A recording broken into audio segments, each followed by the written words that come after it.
Այս լաբորատորիայի գոյության մասին մենք շատ վաղուց էինք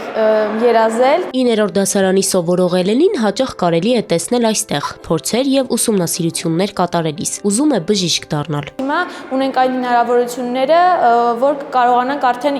կատարել ինքնուրույն փորձեր։ Արդեն 1 տարի է Էլենը սովորում է Սասունիկի նոր եւ բարեկարգ դպրոցում։ Այն կառուցվել է 300 դպրոց 500 մանկապարտեզ ծրագրի շրջանակում։ 2025 թվականի սեպտեմբերի 1-ից մինչև այսօր մենք նկատում ենք ուսման որակի բարձրացում, այսինքն միջավայրը մոտիվացրել է։ Այս ամենին նպաստել են հատկապես նոր կառուցված լաբորատորիաները։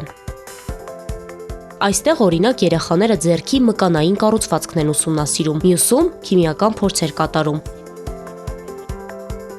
Իսկ եթե բուժօգնության կարիք է լինում, ունեն նաև առանձին բուժկետ։ Մենք երբևէ չենք ունեցել բուժկետ, եթե երեխաները վնասում են եւ այլն, բուժքույրը ուղղակի միացնես փոքրիկ դեղատուփ ձեռքին վազում է։ Սասունիկի դպրոցում սովորում է 400-ից ավելի աշակերտ, 300 դպրոց 500 մանկապարտեզ ծրագրով նրանց համար ստեղծվել են սովորելու համար բարենպաստ եւ արդիական պայմաններ, նոր մարզադահլիճ, հանդիսությունների սրահ, գրադարան, ամֆիթատրոն։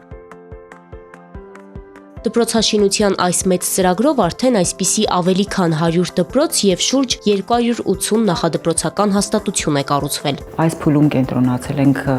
գերազանցապես երևի թե գյուղական դպրոցների վրա, որտեղ կրթության որակի հետ կապված լրջագույն խնդիրներ ունենք եւ նաեւ շենքային պայմանների հետ կապված հաճախ լրջագույն խնդիրներ ունենք։ Այն դպրոցները, որտեղ դեռ շինաշխատանքները շարունակվում են, կավարտվեն մինչև տարեվերջ։ Խոստացված այն ցուցանիշները, որոնք առկա են 300 դպրոց 500 մանկապարտեզ ծրագրում, գերազանցապես ապահովված կլինեն։ Դպրոցաշինության այս ծրագրի իրականացման համար միայն 2025-ին պետբյուջեից հատկացվել է 120 միլիարդ դրամ։